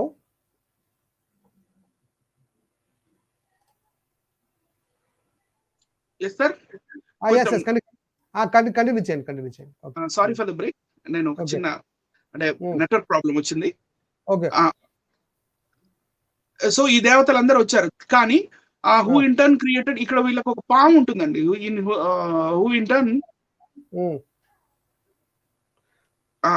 In turn created the other gods. The egg is often depicted with the serpent like creature అనక్నే అంటే వాండ్ అరౌండ్ ఇట్. అంటే వీళ్ళు ఏమంటారంటే ఇప్పుడు ఆ బొమ్మను కరెక్ట్ చూపించండి, ఆ గుడ్డు మీద ఉన్న పాము. సో ఇవి స్టేజెస్ ఆఫ్ యూనివర్స్ అన్నమాట. ఇది ఒక స్టేజ్, అదొక స్టేజ్, దీనిపైన ఆ స్వర్గం అనేది వాళ్ళ నమ్మకం. ఈ పాము ఎన్నైతే చుట్టుకుందో ప్రతి చుట్టూ ఒక్కొక్క స్టేజ్ అన్నమాట. పై స్వర్గం, కింద స్వర్గం, మధ్యలో స్వర్గం, భూమి పైన భూమి, అలా ఈ మధ్య లోకాలు అన్నమాట. ఇవన్నీ కూడా లోకాలు అనొచ్చా? అవునండి. ఓకే. Right sir. నెక్స్ట్ వెళ్దాం సార్. ఇదిగోండి, ఇది సార్ మీరు కొంచెం జూమ్ చేయాలి sir. Cosmic egg in the world mythology. The cosmic egg in world mythology, the birth of divine creator. ఈ సృష్టికర్త అనే అతను గుడ్డులో నుంచి ఎలా పుట్టాడు అనే మైథాలజీ ఏదైతే ఉందో అది ప్రపంచం మొత్తం ఉండేది ఒకప్పుడు. ఒక్కొక్కళ్ళు ఒక్కొక్క అంటే అది నిజమా అబద్ధమా అనేది సెకండరీ. కానీ ఇలా అందరూ కాపీ కొట్టుకున్నారు. అది 100% అబద్ధం. దేవుడు గుడ్డులోంచి పుట్టడం అనేది అసలు అది మైథాలజీ అది. మైథాలజీ. ఇక్కడ చూడండి, యూరినోమ్స్ ఎగ్. ఇది వచ్చేసి ప్లెగ్సియన్. కొంచెం జూమ్ చేయాలి సార్, నాకు కనపడట్లేదు. మేబీ. కాదు అంటే వెంకట చాగంటి గారు అందుకే గుడ్ లేదు అంటున్నారండి. అంటే మనం ఎన్ని చెప్తామేమో అని భయపడి హ్మ్. ఇప్పుడు చూడండి ఇగో. ఇగో. యూరోనిమ్స్ ఎగ్ హ్మ్. పెలాజియన్ మిత్ ఈ మైథాలజీ ఉంది. తర్వాత ఫిన్నిష్ మైథాలజీ అంటే ఫిన్లాండ్ కి చెందిన ఓకే. మైథాలజీ ప్రకారం ఒక బాతు గుడ్డు పెట్టింది ఫస్ట్. ఆ బాతు గుడ్డులో నుంచి వస్తాడు దేవుడు. వాళ్ళ వాళ్ళ హ్మ్. ఫిన్లాండ్ యొక్క మైథాలజీ ప్రకారం. తర్వాత ఆ! Persian mythology. హ్మ్. పర్షియన్ మైథాలజీలో ఇందాక మనం గ్రీక్ చూసాం ఆర్ఫిక్ ఎగ్. ఈ ఓకే. పర్షియాలో వీళ్ళు యాక్చువల్‌గా పర్షియా అంటే మీకు అర్థమైపోయింది కదా! ఇరాన్, ఇరాక్, ఆ! ఇరాన్ అండి. మొత్తం ఇరాన్. ఓకే. హ్మ్. ఔజ్రా ఔజ్రా మాజ్ద్ అంటే అహురా మాజ్దా. ఈ అహురా ఓకే. మాజ్దా అనే ఇతను కూడా ఈ గుడ్డులో నుంచే వచ్చాడు. ఓకే. రైట్ అండి. అహురా హ్మ్. మాజ్దా జొరాస్ట్రియనిజంలో ఉందది. జా ప్రేక్షకులు చాలా జాగ్రత్తగా విని అర్థం చేసుకోండి. ఈ అహురా మాజ్దా, అహురా హ్మ్. మాజ్ద్ అనేది మరి ఈ వేదిక్ వరల్డ్ యొక్క ఈ వేదిక్ హ్మ్. లిటరేచర్ తోటి చాలా దగ్గరగా ఉంటుంది. అవెస్టర్న్ లాంగ్వేజ్ లో రాసి ఉంటుంది అది. రైట్ అండి. యెస్. తర్వాత okay. Slavic mythology, Slavic countries ఉన్నాయి. రైట్ హ్మ్. అండి. ఈ స్లావిక్ కంట్రీస్ లో కూడా రోడ్స్ వరల్డ్ ఎగ్ అని ఉంటుంది. ఓకే. ఓకే. హ్మ్. రైట్ అండి. నెక్స్ట్ కింద హ్మ్. ఆ చైనీస్ పంగూస్ మైథాలజీ. మైథాలజీ. చైనీస్ కూడా ఇలాగే నమ్ముతారు. దేవుడు గుడ్డులో నుంచి వచ్చాడని చైనీస్. ఓకే. ఆ! రైట్ అండి. ద ఎగ్ ఆఫ్ రా. రా అంటే సూర్యుడు గుడ్డులో నుంచి పుట్టినట్టు ఈజిప్షియన్ మైథాలజీలో మనం ఇందాక చూసాం. యెస్. హ్మ్. హ్మ్. పా పా ఆఫ్ తఔరా అంటే పాలినేషియా అనే దేశంలో వాళ్ళు కూడా పాత కాలంలో, పురాతన కాలంలో మరి ఇలాగే హ్మ్. నమ్మేవారు. దేవుడు కూడా ఒక గుడ్డులో నుంచి వచ్చాడని మనం గ్రీక్ గ్రీక్ ఆర్ఫిజం అంటే ఆర్ఫిక్ ఎగ్ గురించి చూసాం మనం. చూసాం. ఈ గ్రీక్ యెస్. ఆర్ఫిక్ ఎగ్ గురించి మనం చూసేసాం అయిపోయింది. తర్వాత hmm. The Hindu mythology the golden egg Hiranyagarbha. అంటే రైట్ నా అండి. నా ఇక్కడ నా పాయింట్ ఒకటి చెప్పాలి బ్రదర్. హిందూ అంటే ఇలా ఉంది ఆల్రెడీ. వేదాల్లో అయితే ఖచ్చితంగా ఉంది ఇది. దాన్ని కప్పిపుచ్చటానికంటే ఒకాళ మిగతా వాళ్ళతో పోల్చి మనల్ని కూడా కలిపేస్తారు అనే కాన్సెప్ట్ వీళ్ళు భయపడి అసలు ఎగ్గే లేదంటున్నాడాయన. హ్మ్. ఎందుకంటే సైన్స్‌కి విరుద్ధం కదా ఇది. అంటే సైన్స్‌కి ఎగ్ విరుద్ధం. సైన్స్‌కి విరుద్ధం. బైబిల్‌లో మరి ఇది ఈ ఎగ్ కోసం ఎక్కడ ఉండదు. అది సైన్స్‌కి దగ్గరగా ఉంటది. దెబ్బైపోతాం అని చెప్పి ఆయన ఏమంటాడంటే అసలు ఎగ్గే లేదనేస్తాడు ఒక మాటలో. హ్మ్. కానీ ప్రపంచ దేశాలన్నిటిలో కూడా ఇదే కాన్సెప్ట్ ఉంది. ఇండియాలో కూడా గుడ్ కాన్సెప్ట్ ఉంది. రైట్. ఓకే. హ్మ్. ద అడ్యునోస్టాయ్ అంటే డోగోన్ మైథాలజీ. ఓకే. తర్వాత జాపనీస్ కూడా not only Chinese. Next the oh! Egg of chaos okay. Japanese mythology. ఆ హ్మ్. తర్వాత బంటు mythology the earth and the sky egg. Sky photo చూడండి. ఈ గుడ్డు సొన ఏదైతే సొన కారిందో ఆ కారిన సొన నుంచి ఈ భూమి వచ్చిందని నమ్మకం వాళ్ళది. ఓకే. ఆ! ఆ! The cosmic egg in the world mythology అందులో ఇండియా కూడా ఉంది చూడండి. హిందూ మైథాలజీ కూడా ఉంది. గమనించాలి. ప్రేక్షకులందరూ బాగా అబ్జర్వ్ చేయండి. ఇక్కడ నేనేం చెప్పాలనుకుంటున్నానంటే బ్రదర్ మనం చూపిస్తాను. అయిపోయింది గనక ఇది. ఇక్కడ నేనేం చెప్పాలనుకుంటున్నానంటే ఈ వెంకట చాగంటి గారు మన ప్రోగ్రామ్ చూసిన తర్వాత ఈ హిరణ్య గర్భం కోసం మనం మాట్లాడిన తర్వాత ఆయనకు ఒక భయం పుట్టుకుందండి. ఏంటంటే గుడ్డు అని ఎప్పుడైతే మనం తీసుకొచ్చామో ఆటోమేటిక్‌గా సైన్స్‌కి వ్యతిరేకం అయిపోద్ది. First point. సైన్స్ దాన్ని అంగీకరించదు. ఇకపోతే ఎక్కడ చూసినా సరే ప్రపంచంలో ఇప్పుడు గ్రీక్ అన్నారు, చైనా అన్నారు, జపాన్ అన్నారు, పర్షియా అన్నారు, గ్రీక్ అన్నారు. రకరకాల మైథాలజీస్‌లో పాటుగా హిందూ మైథాలజీ కూడా అక్కడ మనకుంది. పాయింట్. సో, అలాగ గాని మనం వాళ్ళలో కలిపేస్తే వేదాల్ని ఆటోమేటిక్‌గా సైన్స్‌కి వ్యతిరేకం అయిపోతారాళ్ళు. ఆ విషయానికి భయపడి ఏం చేస్తున్నారంటే 2 ఎపిసోడ్స్‌లో కూడా ఆయన మాట్లాడేదేంటంటే ఓన్లీ ఆ పర్టిక్యులర్ శ్లోకానికి సంబంధించిన విషయాన్ని ఎత్తి చూపిస్తూ ఛందస్సు ఎప్పుడు చూస్తానంటే వీళ్ళు మనం ఏమైనా ప్రశ్న అడిగామనుకోండి మీకు సంస్కృతం రాదని సంస్కృతం రాదని తప్పించుకుంటారు ఫస్ట్. రెండోది ఏమంటారంటే స్వరము, ఛందస్సు ఎవరు రాశారు? అంటే ఋషి ఎవరు? దేవత ఎవరు? ఇవి అడుగుతారండి ఈళ్ళు. అవెందుకని మాకు? ఆ సౌండ్ ఏంటో, లేపోతే ఆ ఋషి ఏంటో అవన్నీ మాకెందుకు? పాయింట్‌కి రండి. విషయం ఏంటి? అసలు పాయింట్ అసలు ఆ విషయం ఏంటో తెలియకుండా ఆ ఛందస్సు ఏంటి? ఆ స్వరం ఎవరు? ఆ దేవత ఎవరు? ఇయన్నీ మాకెందుకు? ఇయన్నీ మాకెందుకు చెప్తారు? పాయింట్ చెప్పకుండా. అంటే ఇది తప్పించుకునే వైఖరి తప్ప, జనాల్ని ఏంటంటే తప్పుదోవ పట్టించే వైఖరి తప్ప, నిజం చెప్పాలనే వైఖరి మాత్రం లేదు. మనం చెప్పాం గదా! మరి ఎలా రియాక్ట్ అవుతారో చూద్దామండి. ప్రేక్షకులందరూ కూడా గమనిస్తారండి. గమనించండి. వీళ్ళు తప్పుదోవ పట్టిస్తున్నారు. హిరణ్య గర్భం అంటే అక్కడ గుడ్డు కోసం చెప్పబడింది. ఎందుకంటే పురాణాలు అంతా కూడా గుడ్డు కోసమే. మేము చాలా గుడ్లు మీకు చూపించాం ఈ రోజు. చాలా గుడ్లు చూపించినట్టున్నాం సార్. పై మాట చూపించాం, అరడజన్ పై మాట చూపించాం. అలాగే ప్రపంచ దేశాల్లో ఉన్న ప్రతి మైథాలజీలో ఉన్న గుడ్లు కూడా మీకు చూపించాం, ఫొటోస్ తో సహా. వేదాల్లో కూడా ఈ ఉంది, గుడ్డు స్టోరీ ఉంది. ఈ గుడ్డు స్టోరీలో ప్రజాపతి కదా, ఈయన ప్రజాపతి దానికి సృష్టికర్త. ఎస్, అక్కడ సృష్టికర్త ప్రజాపతిగా కనబడుతున్నాడు. ఆ ప్రజాపతిని ఎవరు కూడా ఇప్పుడు ప్రజెంట్ ఆరాధించరు. పురాణంలో ఉన్న దేవుళ్ళు దేవతలను ఆరాధిస్తుంటారు. చెప్పండి. ఋగ్వేదం 10వ మండలం 82వ సూక్తంలో అది విశ్వకర్మ సూక్తం. ఓకే. గుడ్డుని తయారు చేసి విశ్వకర్మ ఆ గుడ్డుని తన ఛాతి మీద పెట్టుకున్నాడు అని కూడా ఉంటది. ఇంకా నేను కవర్ చేయలేదు, ఎందుకులే పోనండి అని.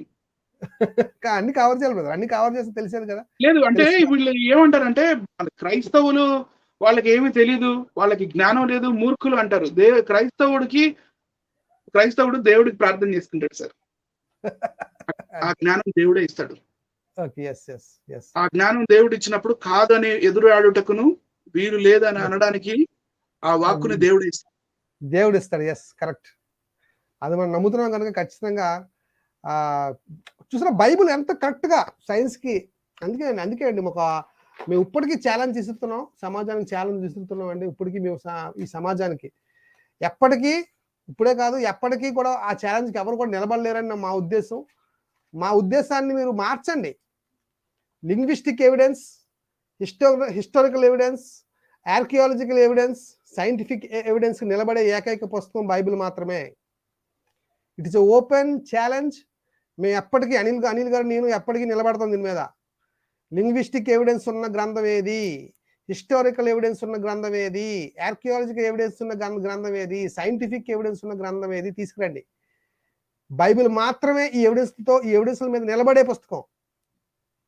మిగతా ఏ పుస్తకాలు నిలబడవని మా నమ్మకం. ఆ నమ్మకాన్ని ఒమ్ము చేయండి. మీరు ఒమ్ము చేసి లేదు మా పుస్తకాలు కూడా నిలబడతాయి అని నిరూపించుకోండి. గుడ్డు కోసం తెలియజేయండి. ఫస్ట్ గుడ్డు కోసం చెప్పండి. గుడ్డు సైన్స్, గుడ్డు వర్సెస్ సైన్స్ నిరూపించుకోండి. ఒక పక్క గుడ్డు ఫోటో పెట్టండి, ఒక పక్క సైన్స్ పెట్టండి. పెట్టి మాకు ఫస్ట్ అది తేల్చండి. ముందు అది తేల్చిన తర్వాత ముందుకు వెళ్దాం మనం. కనుక బ్రదర్ చివరి వర్స్ చెప్పండి. ప్రేక్షకులు చక్కగా ఆదరిస్తున్నారు ఈ ప్రోగ్రామ్ ని.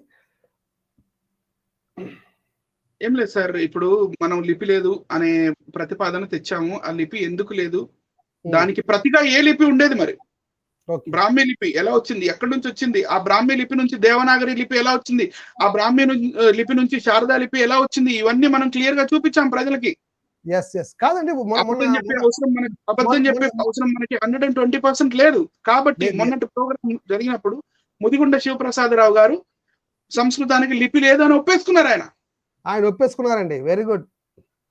ఇది మన సక్సెస్. ఎందుకంటే ఆయన ఒప్పేసుకున్నారు.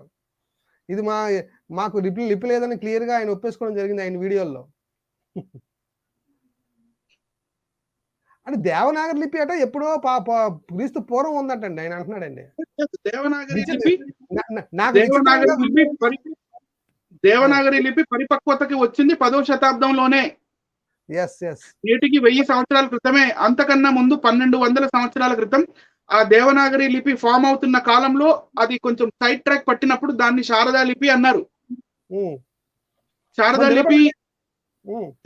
లిపి అనేది 8వ శతాబ్దానికి చెందిన కాశ్మీరీ రాసే లిపి అది.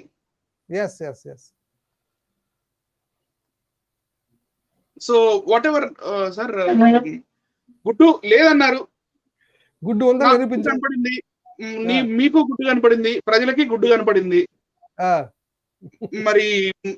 మరి వెంకట చాగంటి గారి గుడ్డు ఎక్కడికి పోయిందో కొంచెం అడుగుతారు, ప్రజలే అడుగుతారులేండి, ప్రేక్షకులు అడుగుతారులేండి. ప్రేక్షకులు వారి విజ్ఞతకి వదులుదాం.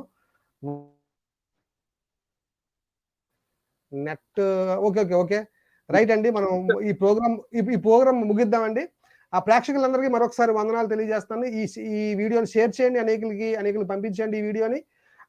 ఇలాంటి వీడియోలు ఇంకా అనేకమైన వస్తున్నాయి. త్వరలోనే చాలా వండర్ఫుల్ టాపిక్స్ తో వేదాల మీద ఎక్కువ కాన్సన్ట్రేషన్ చేసి, మరి వెంకట చాగంటి గారు బాగా వేదాలంటే ఆయనకి ఇష్టం కనుక మేము కూడా వేదాల మీద బాగా కసరత్తు చేస్తున్నాం. ఖచ్చితంగా ఆయనకి మంచి క్వశ్చన్స్ మేము వేస్తాం, ఆయన జవాబు చెప్తారండి. ఆయన వేదాస్ వాళ్ళు పెట్టినందుకు ఆయన చక్కగా మన ప్రశ్నలన్నిటికీ జవాబు చెప్తారు.